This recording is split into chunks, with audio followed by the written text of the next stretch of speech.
champagne cork can hide the click of a hammer being pulled back, and nobody in the room ever thinks to check the woman holding the coat rack. That was the whole trick of it, the thing Margot Hale had figured out by her second year working the door at the Meridian Room. The men who came through those mahogany doors in their $1,000 overcoats looked straight past her the way you'd look past a lamp. She was 35, 240 pounds, with a soft round face and a calm that they read as slowness. They handed her their cashmere and their silk scarves and went on talking about things that could get a person killed, and not one of them ever once imagined that the heavyset coat check girl in the corner was listening to every single word. The Meridian Room sat behind an unmarked brass door on a quiet block of Boston's Back Bay, the kind of place that didn't advertise because the people who belonged there already knew. Inside it smelled of cedar and old bourbon and the particular leather of furniture that cost more than Margot made in a year. Senators drank there, defense contractors, real estate men who laundered money through condo towers that never quite filled up. And underneath all that polish ran the other clientele, the ones who made the polished people nervous, the men whose money had blood on it before it ever got clean. Marguerite Hale knew all of them. She knew their drinks and their tells and the names of the mistresses they pretended not to have.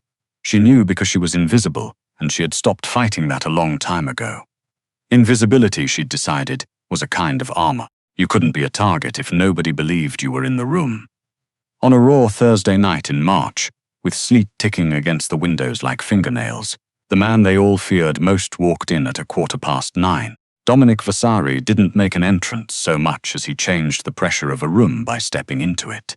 He was 42, broad through the shoulders, with iron in his dark hair at the temples, and a stillness about him that other men mistook for calm and smarter men understood as the calm of a thing that had learned to wait.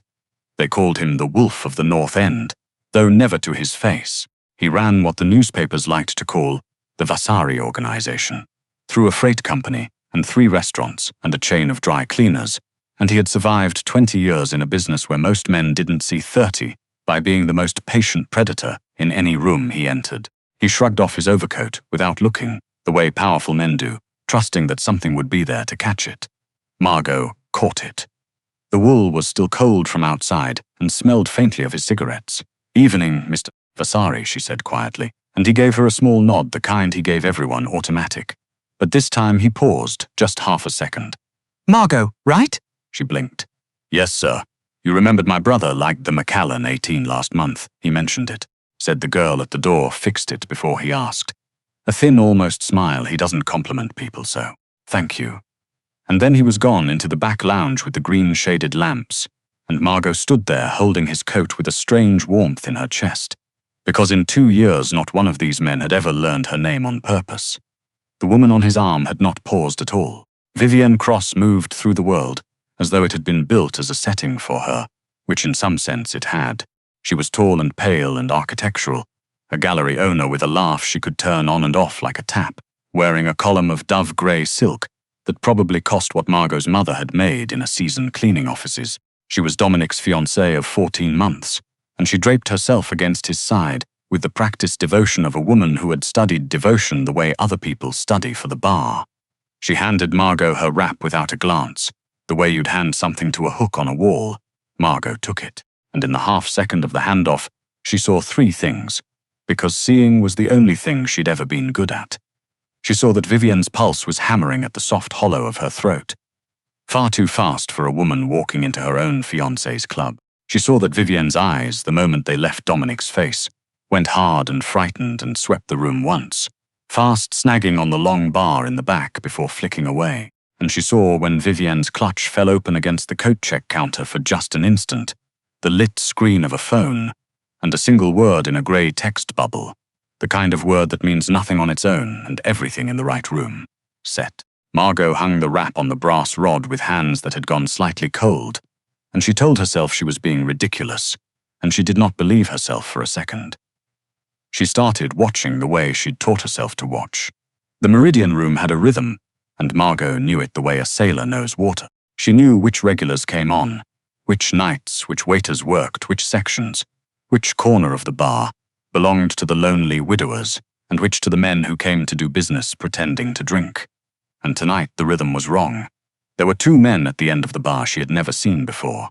That alone meant little. The Meridian took members and members brought guests. But these two weren't drinking. They had full glasses in front of them, sweating onto the wood untouched. Their suits were good but wrong, cut a half size too large in a way she recognized, the way a jacket hangs when it's made to hide something heavy under the left arm. And they weren't watching the room. They were watching the long mirror behind the bar, and in that mirror they were watching the green-lamped lounge where Dominic Vasari had just settled into his usual leather chair. By the cigar humidor, near the service hall, a third man stood with a drink he also wasn't touching. Younger, a scar through one eyebrow. His right hand never came out of his coat pocket. Margot's mouth had gone dry. She busied herself straightening a row of umbrellas she had already straightened, and she made herself think it through.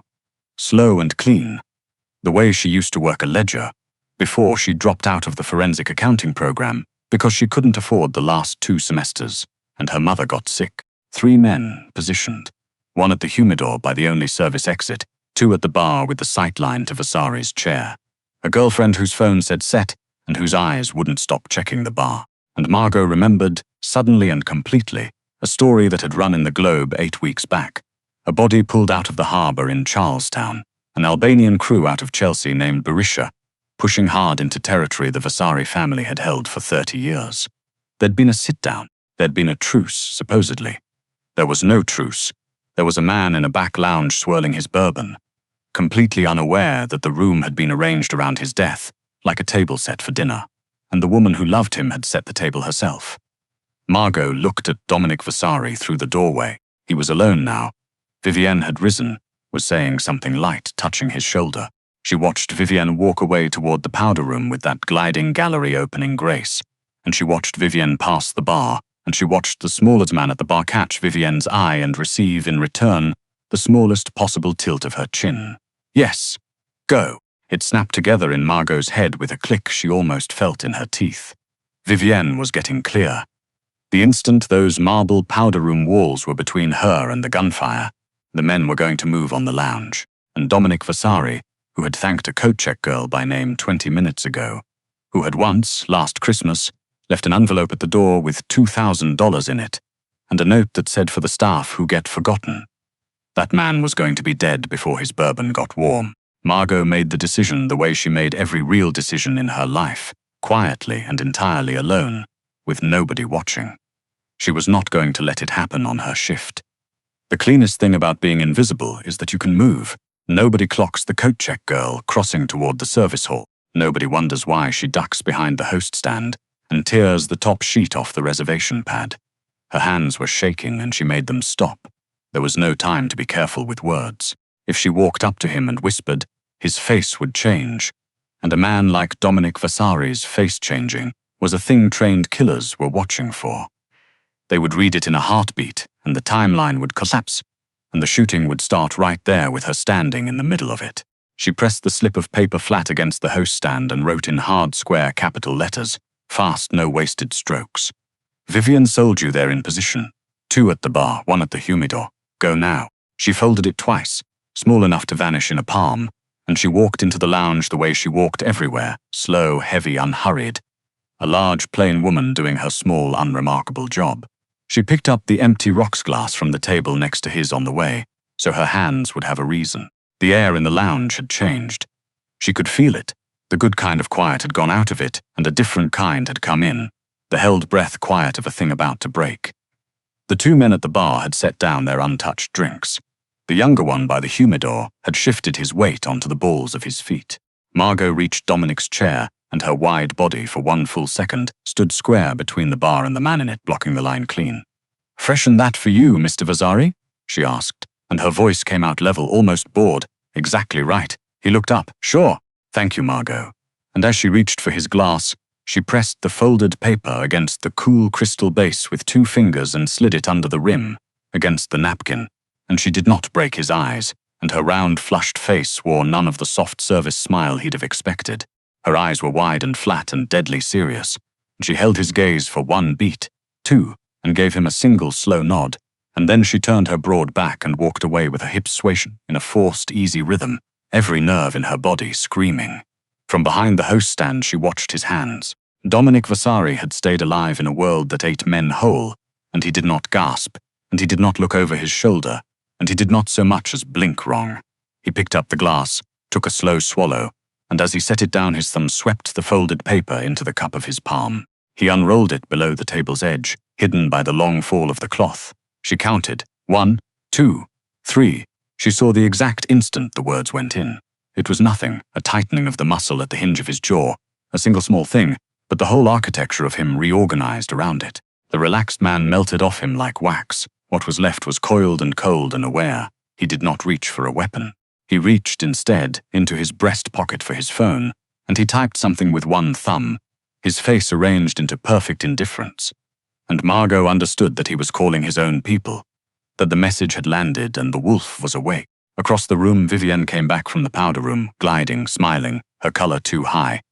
She slid into the chair beside him and reached for her wine. "Sorry, darling, there was a line." Dominic looked at her with an expression so empty, it made the back of Margot's neck cold from 40 feet away. "Is that right?" he said softly. Vivienne sipped.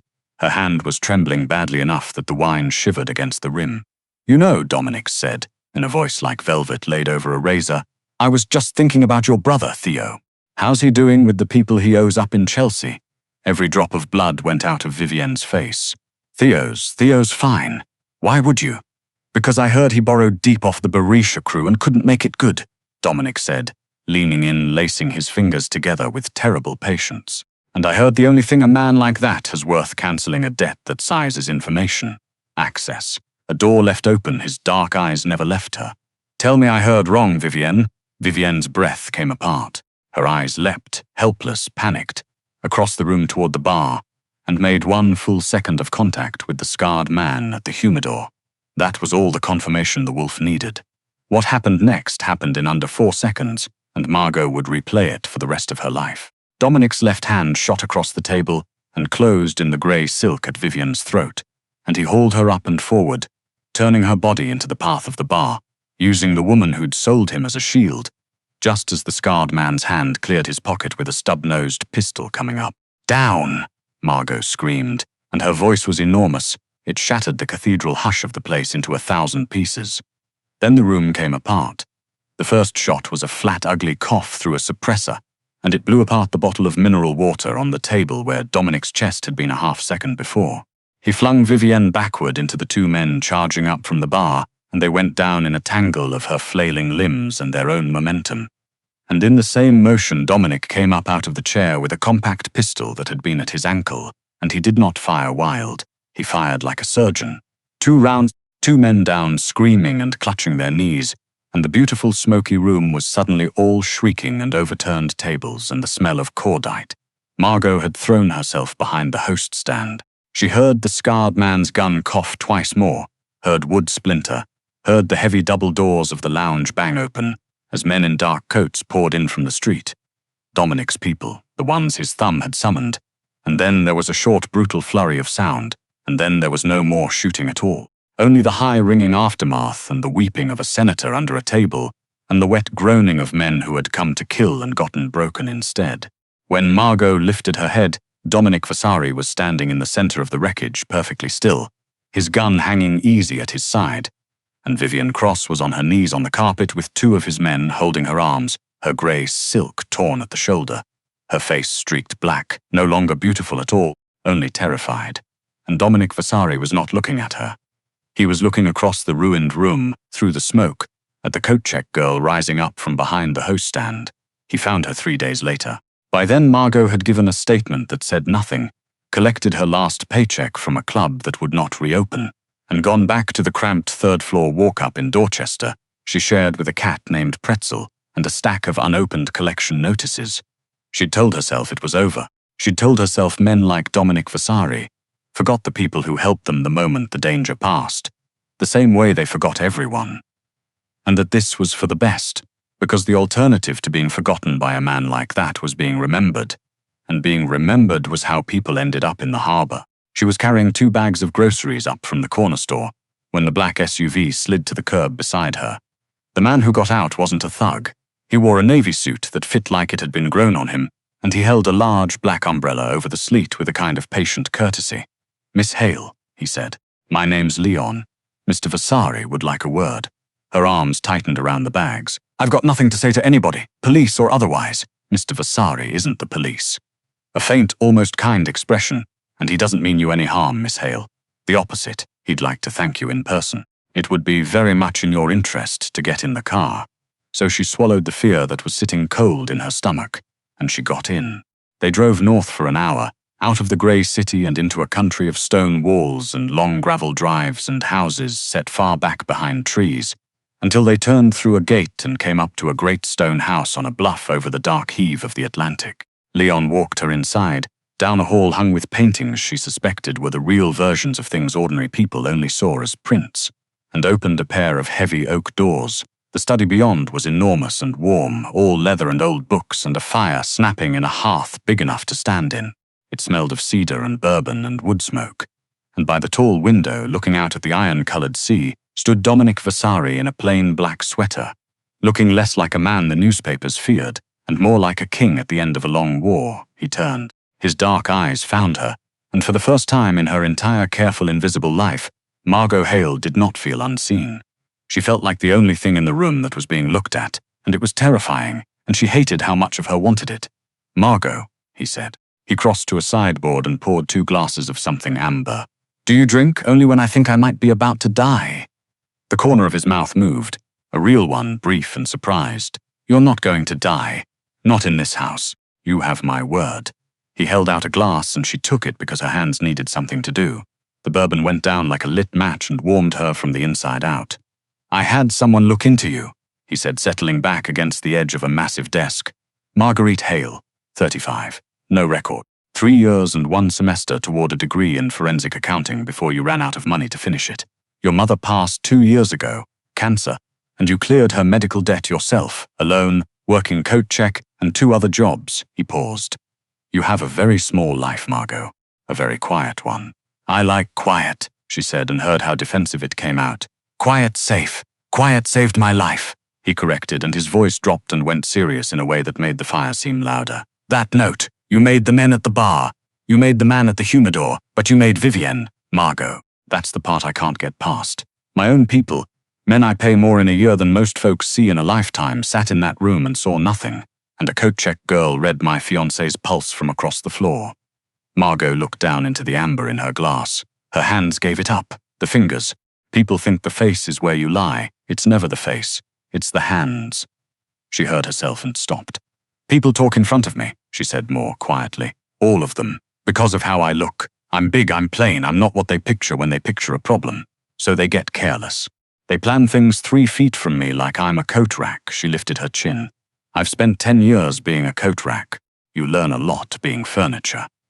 Dominic Vasari pushed off the desk and came toward her, and he didn't look at her the way wealthy men looked at her, with that polished little flinch of distaste, and he didn't look at her with pity either. He looked at her like she was the most interesting thing he had encountered in a decade. You took the thing they used to make you invisible, he said slowly, and you turned it into the sharpest blade in that room. That is the smartest goddamn thing I have ever seen a person do. Her breath caught somewhere it had no business catching. Why'd you do it? He asked, softer now. You could have stayed behind that stand, let it play out, walked home and read about it in the paper. Why stick your neck out for a man like me? And the truth came out of her before her good sense could catch it. Because you said thank you, he blinked, genuinely thrown. What? When I poured your water? You said thank you and you said my name. You learned my name on purpose. She shook her head, helpless. Last Christmas you left $2,000 at the door for the people nobody tips. The dishwashers, the coat girls. I know what you are, Mr. Vasari. You're a criminal. You've done things I don't want to know about. But you're not a monster. And I wasn't going to let Vivienne Cross get you killed to bail out her idiot brother. The fire popped. The silence in the room went thick and electric, and the mask of the crime boss slid all the way off Dominic Vasari's face, and left something underneath it that she suspected very few living people had ever seen. A man who had been alone at the top of a cold mountain for a very long time. You're done with coat check, he said at last.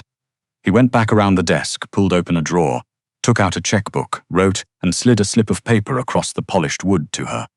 She looked down. $200,000. That's not for the note, he said before she could speak. That's a signing bonus. I'm offering you work, Margot, $400 a year to start. I don't want you carrying a gun, and I don't want you anywhere near the money. I want you in the room, my meetings, my dinners, sit-downs. I want you sitting quiet in the corner the way you've sat quiet in corners your whole life. And I want you to watch. Be my eyes. Tell me who's lying. Tell me whose hands are wrong. Tell me who's going to be the next Vivian before they get the chance." Margot looked at the check and then up at the most dangerous man in the city of Boston, and she found, to her own surprise, that her hands were steady. "When do we start?" she said. The change over the months that followed was something nobody on the inside of the Vasari organization had thought possible, least of all Margot herself.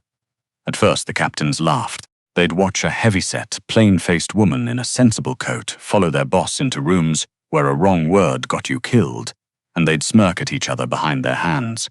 But the laughing died fast, the way it always did with Margot, because the work spoke and she didn't have to. In April, at a sit-down with a city councilman named Hargrove, who was supposed to be making a problem go away, Margot sat in the corner with a cup of tea and noticed the man sweating through a $50 haircut in an air-conditioned room, noticed his hands wouldn't stay still, noticed the way his eyes kept flicking to a brass button on his own lapel. Afterward, she told Dominic to walk away from the deal and pay the man nothing. 6 days later, Hargrove was indicted. He'd been wearing a wire the whole meeting, and the only conversation it recorded was about the weather and the socks. In June, she watched Dominic's longtime accountant, a tidy, nervous man named Russo who'd been with the family 11 years, subtly soften his posture toward a rival's lawyer at a charity luncheon, mirror him lean when he leaned. It was nothing. It was everything. She went into Russo's ledgers herself, with the patient eye of a woman who'd nearly finished a forensic accounting degree, and she found $3 million routed in thin patient threads into accounts in Nevis. Russo did not stay with the family after that, and with every catch, something in Margot unclenched. She did not lose a single pound. What she lost was the apology she'd been carrying her whole life, the reflexive flinch, the habit of making herself small before anyone could make her small first.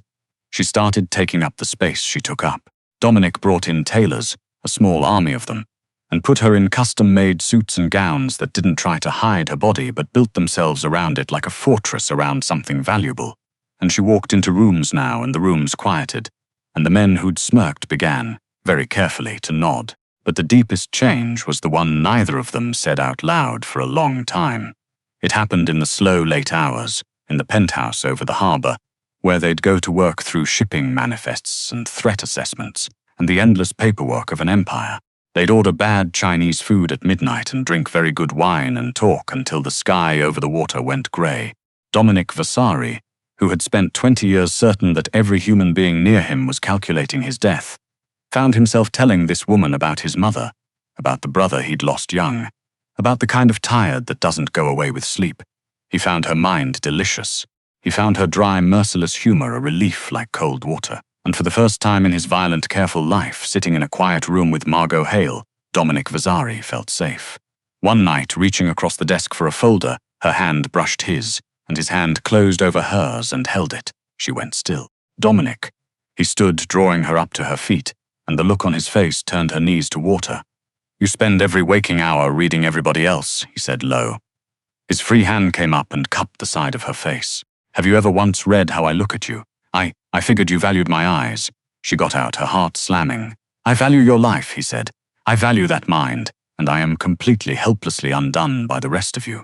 His thumb traced her jaw. "Don't," he said, before she could even begin to shrink, to deflect, to make herself less. "Do not insult the woman I'm in love with." The words landed in her like something physical, and before she could think her way out of believing them, he kissed her. It was nothing gentle. It was certain and deep and a little rough, a promise rather than a question, and Margot, who had spent her entire life standing in corners hoping not to be seen, wrapped her arms around his broad shoulders and let herself, finally, be looked at all the way through. They kept it quiet for a season, the way they kept everything. But Boston is a small town pretending to be a city, and there is no secret the underworld loves more than the one it's not supposed to know. And so by the time of the Harbor Foundation Gala in October, the whispers were already running ahead of them. The gala was the night the city's two worlds met under one roof and pretended not to recognize each other, the legitimate money and the other kind, and that year it was held in a piece of theater nobody missed, in the freshly renovated ballroom of the Meridian, reopened under new ownership, the very floor where Margot Hale had once handed coats to men who didn't know her name. When the doors opened, the room went still in a slow ripple. Dominic Vasari walked in. He was not alone, and he was not on the arm of some interchangeable socialite. He had Margot. She wore a sapphire blue gown cut off the shoulder that fell over her like water, and made no apology for a single inch of her. Sapphires at her throat threw the chandelier light back in pieces. Her hair was set in dark vintage waves, and her face was sharp and unbothered and unmistakably, unsettlingly beautiful. She crossed the floor of the room where she'd been furniture, and the room could not stop looking. She felt them recognize her. The hostesses, the bartenders, one or two of the members from the old nights. She watched the exact moment understanding moved across their faces. That the invisible coat check girl they had looked through for years was now holding the arm of the most dangerous man in the state, and that she was looking back at them, and that she was no longer pretending to be a lamp. A rival capo came forward, careful, his nod a few degrees deeper than his pride wanted to allow. Mr. Vasari, and this must be. Dominic didn't let him finish. He drew Margot against his side and pressed his mouth to her temple, in front of all of them, a thing as deliberate as a signature on a contract. "This is Margot," he said, and his voice carried without effort across the hushed gold of the room. "She's the only reason I'm standing here breathing, and if any one of you ever makes the mistake of looking through her again, it'll be the last mistake your eyes ever make." Margot looked out across the sea of careful, frightened, respectful faces. The faces that had handed her their coats and never once seen her, and she understood that she would never be invisible again, and that she would never again want to be. The coat check girl was gone for good. In her place, in a gown the color of deep water, stood the woman the wolf of the North End would burn the city down to protect. Seen at last all the way to the bone, and finally, unafraid of it.